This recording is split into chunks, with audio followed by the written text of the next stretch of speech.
Ladies and gentlemen, we have a very special guest with us today.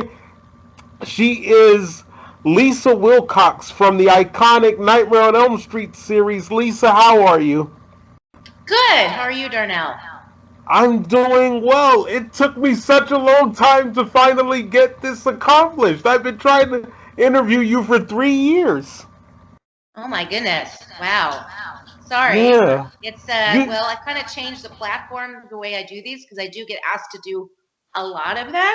So I usually was saying no, but now well, well, you know. yeah. I hope you do a You're lot getting a more. free 8 by 10 autographed 8 by 10, so it's worth it, right? Yeah, I hope you do a lot more of these in the future. You're an icon. Oh gosh. Well, thank you. I don't know what to say to You're that. like the Danielle Harris of Nightmare on Elm Street. Oh, Alice lives. Yay. That's right. You were always my favorite, so I guess my first question would be, how did you become an actress? Um, well, it's all started in Missouri, which is where I'm from, and I was actually a very shy kid, but something in me wanted to audition for this play that they were doing, MASH. Remember the TV show MASH? I've heard of it, but I've never watched it. But go on. Okay, well, it's actually a Broadway play. So anyway, I mean, I didn't do Broadway. This is like high school in Missouri. So I auditioned and I got the role of Ms. Randazzle. So basically, two scenes, comic relief. Uh, anyway, so my character, just think of the name Ms. Randazzle, right? I got the red lipstick and pencil skirt, and I'm a secretary. And back then when they said secretary, and I have a steno pad and all that, and all seen is that I'm going to go sit on my boss's desk and take his notes, and we have this sort of comical little flirtatious thing going on. Um, so politically incorrect nowadays, I guess. Anyway, um, so it's a high school play, and it's 400 people in the audience, and the scene took place in front of the curtain where the footlights are, okay? Because behind the curtain, they're changing scenery and whatever and getting ready for the second act. So I'm strutting along, and one of the footlights was not locked.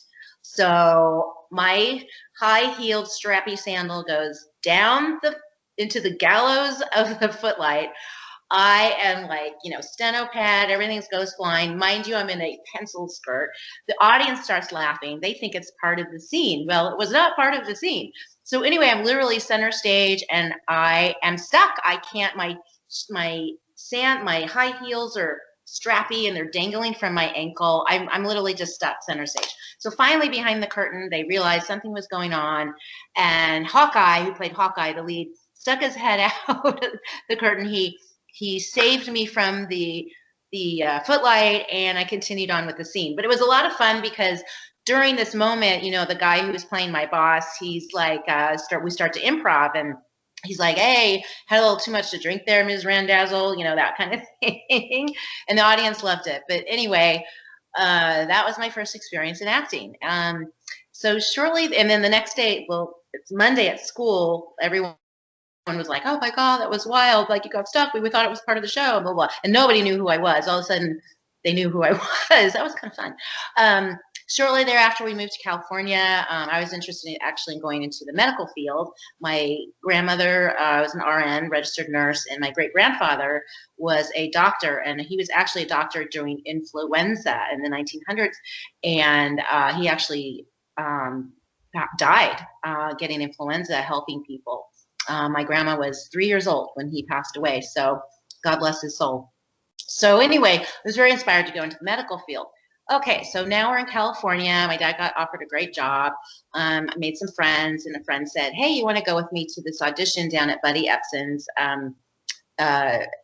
theater down in Newport Beach?" And I was like, "Yeah, sure, why not?" So I go down there, and the producer of the play, Jane Nye, she kept tapping my shoulder. I'm just sitting in the audience, and I'm just watching the auditions happen, whatever. And she asked me like 3 times to audition for this play. And I'm like, okay. So I did, and I got the lead in Lanford Wilson's The Hot L of Baltimore. And I went on to get like accolades and awards and all that kind of thing. And that's when I was definitely bit by the bug from then on, I did time while going to high school full time. I was doing equity waiver plays, one after the other, and then eventually went to UCLA and to get a theater arts major. So there you go. Well, I always enjoy listening to these celebrities tell these stories, so I appreciate you telling that story. I cannot wait to dig into Nightmare on Elm Street. Now, ironically enough, and I hope you don't mind me saying so, Michael Myers is actually my favorite horror icon. So Okay. that's a bit ironic that I'm actually interviewing a Nightmare on Elm Street icon, but you know, I had to get you on here because I said I love Lisa Wilcox. I had to have you on. Oh, well, thank you. Everyone loves Alice. I mean, she kicks butt, you know? Well, Alice is a very inspirational character, you know. Freddie doesn't get her, you know, and Yeah, she fights that, back. And that's she wins, man. that's definitely true. My next question would be if you had to choose another horror icon for Freddy to take on, who would it be? Like if it had to be Michael Myers or Chucky, who would you pick? Who would you want to Oh see? gosh, that's a good question. I don't know. I'd like to see him and a vampire actually get it on. Oh wow, that's different. I like that. That's a little different. I'm gonna that, you know. That's a good one. What's the scariest nightmare you've ever had? Oh, the scariest nightmare I ever had, and it's a recurring nightmare my whole life actually. And it has to do with Planet of the Apes. And my dream is that I'm a young girl. I'm in my mother's arms. We're at I'm not an infant, you know, but you know I'm 4 years old, let's say, and we're at the zoo and we're looking at the gorillas and the chimpanzees and everything. And the gorilla reaches through the bars, pulls me out of my mother's arms, so he's grabbed me and he takes me to the back of his cell and opens the back door. And there's Planet of the Apes. And there's a scene in Planet of the Apes. It's a wide shot where it's like a field of dead grass and the humans are in a cart being pulled by a horse. And that's the image I have. And then I wake up. I've had dreams that were way scarier than that, so I can relate to the whole nightmare thing. I had a dream one time, if you don't mind me sharing, where I was being stabbed by someone, and Ew. Ooh. yeah, it was very uncomfortable. I did not like it at all. I had Yeah.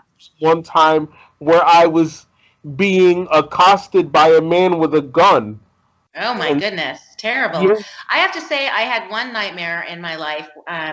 There was a time, and we were living in St. Louis, and the girls were just terrible. They were awful to me, just awful, awful. And I had a nightmare, and I was sleeping on my stomach, but I dreamed they were stabbing me in the back. You know, yeah, like literally and figuratively, but they were literally stabbing me in the back, and the muscles in my back literally tensed up. And I woke up and my whole back was just one big tense knot. It's awful. yeah. See that, and that goes right back to the whole thing about if it happens in the dream, it happens for real. So you know Yeah. that fits right into that. My next question would be, what makes Nightmare on Elm Street such an iconic and enduring franchise? Why do you think people keep coming back to it? Um, I think because one, our dreams are our private place, you know, and the fact that someone could invade our dreams is rather is terrifying because sleeping is our, you know, that's our cradle, you know, and it's supposed to be our safe place, right? Mm, You know, when we're up and about during our day, that's when we run into confrontation and this and that, you know. And yes, maybe you go to sleep and you might have a nightmare, but that's not going to happen very often. Dreams are a place. So I think that concept is very sophisticated actually. And also I feel like every Nightmare on Elm Street has its like own story, which I find very intriguing. And I find the scripts to be very smart. And you know, Freddie's lines are just amazing, you know, whether they're terrifying or humorous, whatever it might be. So I just think it has, it's just a really intelligent horror film, in my opinion. I agree. I definitely agree with you. I think Robert Englund is great. Why weren't you in Nightmare 6? Why didn't you do part 6? I was never asked. I have no idea. Well, that was short to the point. I guess I have to go with that. Yeah, Um, I mean, I honestly, I have no idea. well, I mean, if they asked you to do it, would you have done it? Yes, yeah, yes, definitely. I would have. If you were approached by Hollywood to write and direct your own film, what genre would it be, and what would the film be about? Oh, I don't know. I have no interest in writing or directing, so I don't know. Probably in the vein of vampires. I've always been fascinated by vampires, so I love That, the Anne Rice books and that whole series. So, that's very interesting. Of all of the Nightmare on Elm Street films, which is your favorite and why? um, well, this is so everyone says it, but the first one was, truly terrifying, and it's the start of Nightmare on Elm Street, and I think Tina's death is by far, it's just that's my favorite death of all the Nightmare on Elm Street movies. Next, I would say is I really love Dream Warriors, the third one. I just love the cast in that and the storyline, and the deaths were just awesome. So I would say 1 and 3. Okay, I thought you were, I thought you were going to pick one of yours. Well, third choice would be 4. Okay. Would be Dream Well, Master.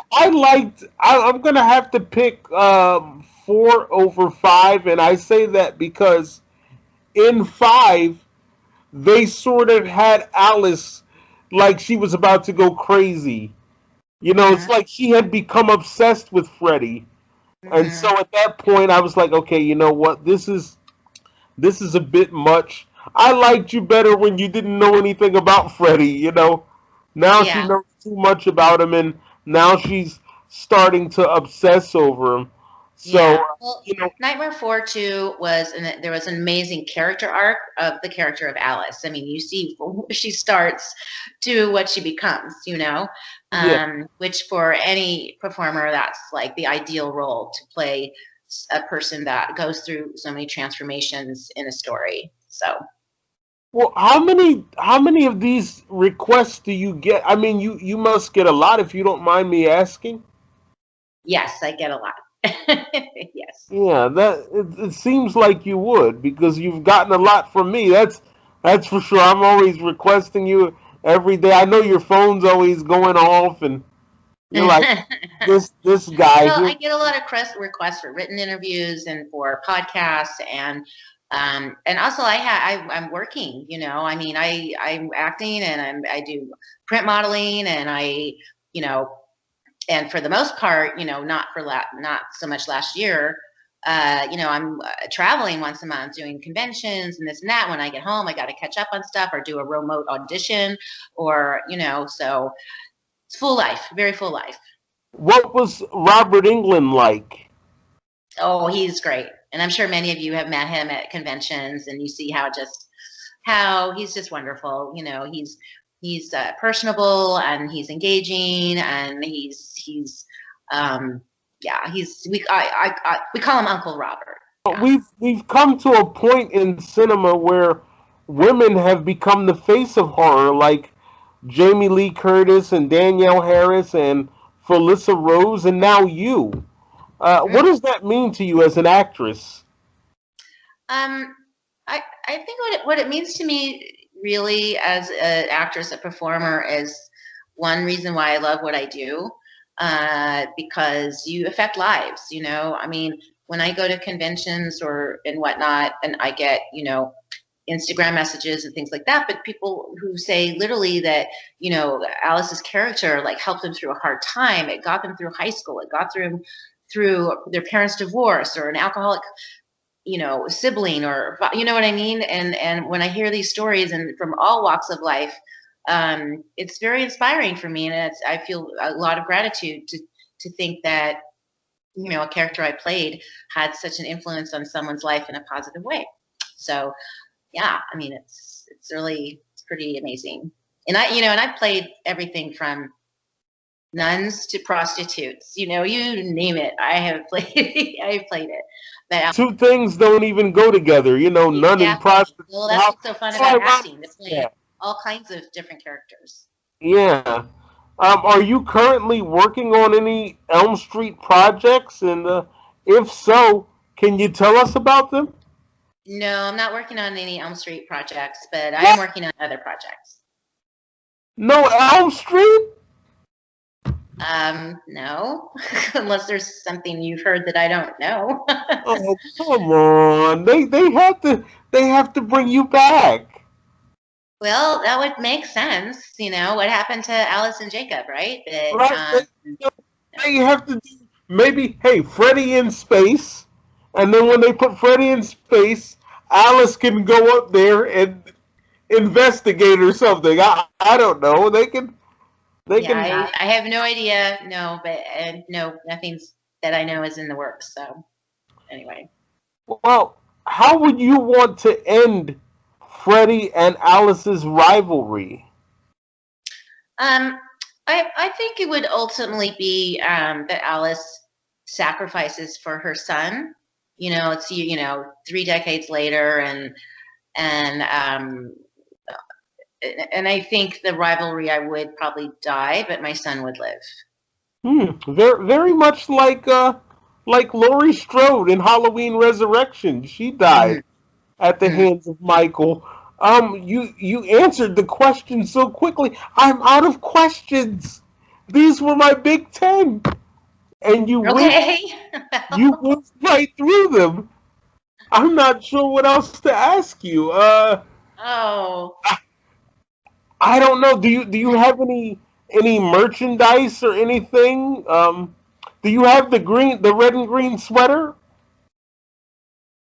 Do I have the red and I don't have the red and green sweater. I do have a project I did 2 years ago, and in fact, if you give me a second, I will go pull one out of the box. Here, give me a second, Sure. okay? I think it's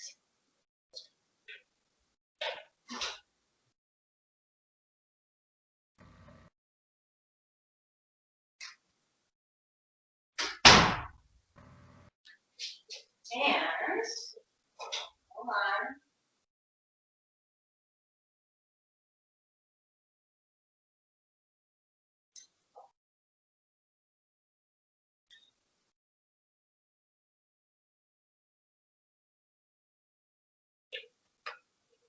Okay, so I'm back. So this is a project that I did 20 years ago, and it was actually a short film out of Le Famille, the film school that's in Paris. And Julien Magnat, who wrote this, here I'll show it to you. It's called The All New Adventures of Chastity Blade. And he was a huge fan of Alice. And in fact, he had the Nightmare on Elm Street 4 poster over his bed in France, you know. Anyway, he went on to be a writer and director, went to film school. So for his final project, he wrote this project, and he, from France, got a hold of my agent in Los Angeles and, you know, pitched this project he wanted to do. And my agent was like, wow, this is actually a really cool project. So I got the material and I just loved it. And so I went to Paris for 2 weeks and we filmed this. I got to film and climb part of the Eiffel Tower. We filmed in the Opera House in Paris and Chester. Sorry. It was an amazing, amazing experience. So anyway, this has, and it was nominated for an Academy Award. We didn't win, but it was nominated for film short film. So I'm very, very proud of this and this character. It's a lot of fun. I finally am going to have it available at conventions. So I'm doing Metrothon in the end of this month in Chattanooga, Tennessee, and I will have this available to purchase. And I'll autograph it too, you know, and whatnot. So anyway, check it out. Here's the back of it. Okay. And anyway, it's totally fun. Do you And then, have uh-huh. any? Do you have any links that I could, put in the YouTube video? That anything you're promoting, like any, um, perhaps conventions that you'll be doing later on that I could tell the Yeah, audience? if you go to my website, www.lisaewilcox, E stands for Elizabeth, my middle name, Okay. lisaewilcox.com. And I just had it updated as far as events that I'm going to be doing. Things are really happening this year, like gangbusters, which, thank God, right? So that will tell the places. And then on there, I don't have this available on my website. This is only going to be available at the conventions and stuff. But I do have 8x10s and autographs and things like that. But I also have these really fun things. They're little mini nunchucks. Okay. And Wow. it says the Dream Master engraved in it, Alice. These are handmade, and it's a magnet, right, for your refrigerator, but it comes with an extra magnet, so you can actually wear it like a pin or an earring. So anyway, and these are available on my website. So anyway, they're pretty Oh, fun. I definitely have to put the information in there so people can get these things. Now, is that only for girls, or the nunchucks? Is that No, it's a pin. I mean, it works as a pin because it comes with the extra magnet. So, what inspired me for these actually was I was at a convention, and I always walk through the vendor rooms because there's just so many amazing artists and just such clever things. And oh my goodness, I always end up buying something. And a guy had a black Christmas tree with Christmas tree ornaments on it, like horror Christmas tree ornaments, right?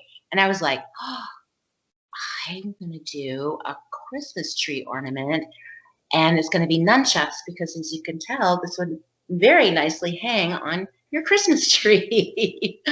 So I got together with an artist, and I'm blanking out on his name right now. Oh my gosh, I'm so embarrassed.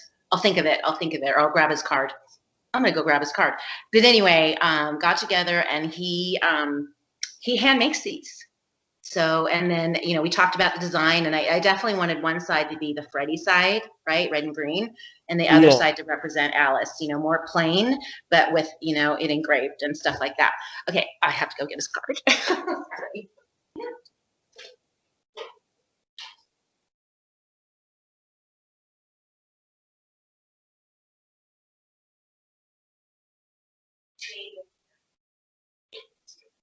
Okay. His name is not on the card, but it's Gabe Lapierre, and this is Homemade Horror. Okay, Homemade Horror. And he's just an amazing, gifted artist. Sculpted works and collectibles by Gabe Lapierre. So there you go. I did have Alice Lives T-shirts, but I've actually been selling them at Tom Devlin's Monster Museum in Boulder City, and I think there's like 2 left. And I have not put in an order for more because I'm thinking of a new design that I want to do. So anyway, okay, there's there's shopping network here, Lisa Wilcox. Well, I have to tell you, it has been such a pleasure talking with you.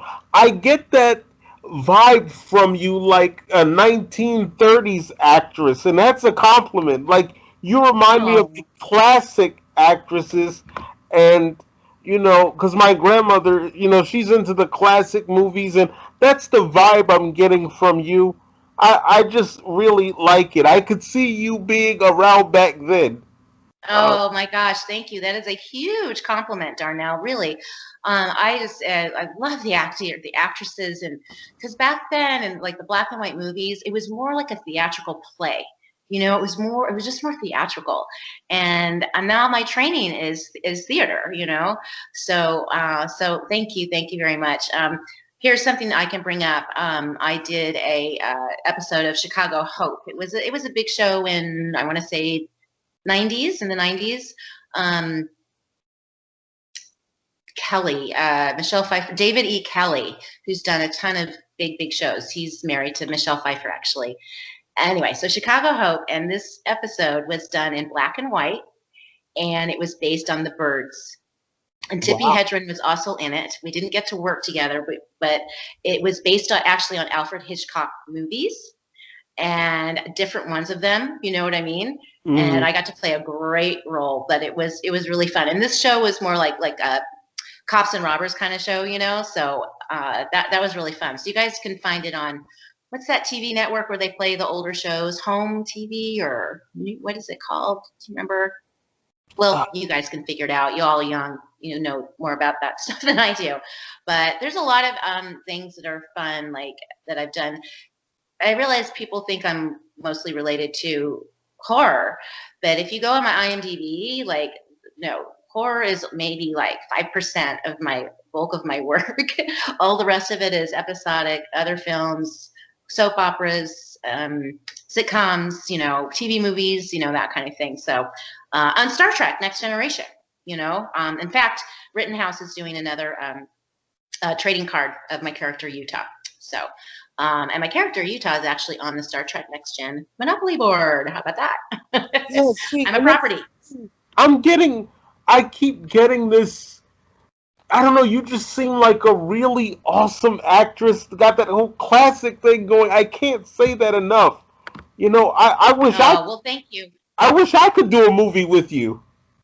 Well, and also just know that I just finished filming part of a film called Seasons, and I'm actually doing a live stream at 6 p.m.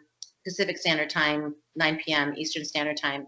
And I'm super excited about this role. I got to work with Cleve Hall. Do you remember him? Who just passed away all of a sudden. And I literally had just worked with him like 2 weeks before, and he passed away, and he was completely fine on set. So that was rather devastating. But he's a brilliant. He had a show called Monster Man on for like a season, I think, and he's a brilliant artist. Costume, wardrobe, special effects, and that kind of thing. So it's called Seasons. So you guys keep. We're doing like Indiegogo. We need to raise a little bit more money. But I already filmed my part. So keep your eye out. I definitely will. And like I said, I wish I had more to ask you. I'm trying to think before you go. We'll do it again sometime. Yeah, we definitely have to keep in touch. You know, Well, you got your interview. Right yes, on. yes, I Okay. did. So thank you very much. You're I welcome, really Darn. appreciate it. The reason I get so many, and it's a lot of I have to carve time out. I got to get ready, I got to set up, and all that. So I was like, well, what if I just charged a little bit, and then then it makes it, you know then I'll be here. You know what I mean? Hmm. So Well, I know originally you weren't charging before, right? no, but I started to this year. Yeah, that's what I thought. Hold on one and second. and actually everyone has been completely receptive, completely understands, you know and they get it, you know what I mean, because it's taking time, and got to put on the makeup and all that stuff. Well, you definitely don't need too much makeup. You Oh, you're very sweet. very very beautiful. And it was very sweet of you to ask about my website, and I need to remember to make sure I tell people, you want to know what I'm doing or where I'm going, or you want to see me. And because people often ask, they're planning like their vacation, and they're like, well, if Robert England's going to be in Tampa Bay, Florida, I'm going to go there, you know what I mean? Yeah. So the website is a good resource for most of us actors too, for all of you to know, what are we doing, and if you want an autograph. Or I've been doing a lot of happy birthday autographs for someone who isn't into Nightmare on Elm Street, but their son is, or their daughter, or their uncle, or whatever, and they order autographs, personal, and of course they're personalized. Well, I'm just glad that you didn't take offense to the fact that Michael was my favorite horror icon. It's totally fine. All right. Well, I want to thank you again for being here. I hope that you one day you'll come back. Will you consider coming back? I would love to have you back on. Yes, absolutely. And look into other parts of my career. You'll find some interesting tidbits in there. I definitely will. I'm just a horror fan, so Okay. Well, forgive me. thank you for your patience and all that. And I even I'm inspired to do more of these. So plus we've had such a horrible 2020, lonely 2020. So, Yeah. but listen, you have a great night, okay? And it was a pleasure. It was nice meeting you. Nice to meet you, Darnell. You take care.